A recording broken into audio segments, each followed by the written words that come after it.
Hi everyone, welcome to Thirsty Thursday. Time for the third and final part of the BrewBear Beer Festival, very kindly sponsored by that guy right there, Mr. Tony Howard of the Big H Brewery. So we'll pop Tony on the table. Up on the show today, the third and final one we've got, it is the Prince's Pale Ale. Look at that, once again, fantastic label, a movie blue cap. Not sure on the origin or meaning of the artwork. It does mention Brentwood Football Club, so I'm wondering if Tony is a Brentwood fan, and I'm wondering as well if that's maybe Tony's house where he lived when he was growing up. Either that, or perhaps he's a massive fan of crab paste sandwiches and call it Prince's after that. Anyway, there's also a photo on there as well, and I do need to get my eyes tested, but I'm not sure if that's Tony back in the day, maybe going through his Ultravox phase or something. But that's the artwork again. Absolutely fantastic artwork. And let's get this popped and poured into a glass and see what she's like. We've got our familiar Star Wars bottle opener from BB A Bar Fly. May the froth be with you. Right. Oh, look at that! Lovely can of smoke there. And we're going to pop this into a Spiegelau glass, because I think all the Tony beers deserve that sort of treatment, because top bloke, fantastic brewer, does great videos as well on YouTube. Go and check him out, there will be a link below, and if you don't already subscribe etc, please do so, because you will enjoy his video content. So that's what she looks like. Right, look at that, that's a beautiful textbook amber colour. We've got a one and a half finger head of medium to tightish bubbles, slightly fluffy on top. You know, great carbonation on that. Let's go in for a sniff and see what we get. A little bit sweetish.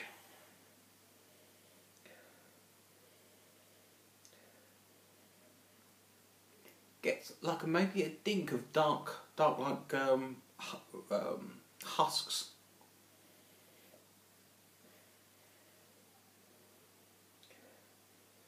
Oh, I'm intrigued. Cheers everyone, thanks very much Tony for your beer mail. They've all been fantastic, hopefully this one is as well, but really enjoyed them, very good health, cheers.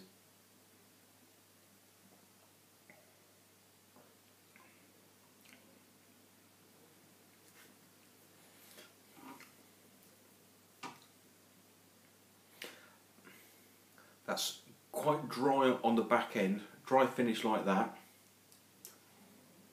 It's almost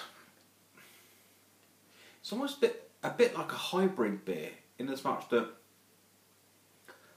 my brain's telling me it's got some German beer characteristics into it, maybe some Pilsner characteristics, but then it's also got some American type characteristics in it as well.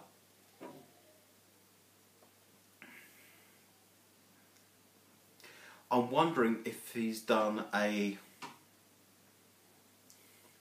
maybe a concoction of hoppage in there in the brewing process.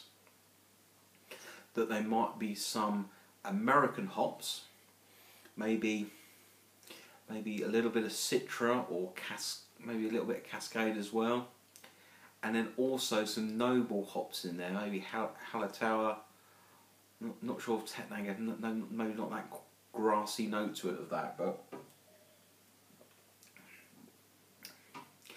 yeah, I sort of almost think if you were doing this as like a blind tasting, as it were, you might think some people might think it's a variant on the Pilsner, and some people might think it's a variant on maybe like an American Pale Ale type thing.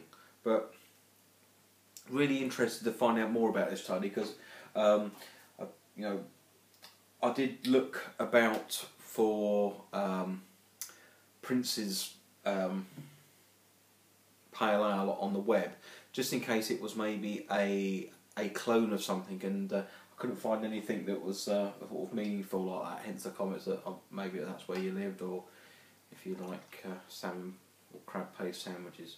But I think that is absolutely fantastic. That is, it's quite sessionable at the ABV, which is what, 4 4.5%. And I remember I had a lovely beer from John Owens up at Aussie Brew, which was it was like an amber, American amber ale. It was a Young's. This very similar in context of body, etc. It's got a bit of sweetness in the back end that makes me think it might have some, light malt extract in there or something, because it's just got that little bit of extra sweetness into it. But I really enjoy that. That is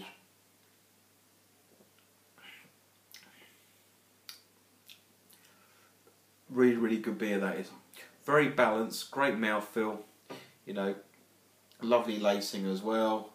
Good body to it, just like me, of course. Yeah, I enjoy that, Tony. Right, Thirsty Thursday score out of 5 today, actually, isn't it, for this particular series? That is, for me, I think I'm going to give that a 4.5 out of 5. Beers like this are right on my alley, and I could drink that until the cows come home. I think at time of filming as well, Tony is on the mend from a operation. So God knows when this will get uploaded, Tony, but I sent you some comments anyway. But me and the good Mrs. BrewBear and BrewCat is running about down there. We wish you a very speedy recovery, sir, and we always look forward to your vids as well. So thanks very much, Tony. That does it for me for the third and final of the BrewBear Beer Festival, sponsored by Mr. Tony Howard of the Big H Brewery. Up next, we've got a 4-parter from Delivery Boy 555. I was lucky enough to win one of his competitions. Very excited about this. Jonathan, Delivery Boy 555, is a very meticulous brewer. Love watching his content. He really does know his onions, and does a lot of homebrew competitions as well. So yeah, I'm very excited about having some of his beers, and I just hope that my reviewing can do his brewing skills justice. So thanks for watching, everyone. See you again real soon. Be seeing you.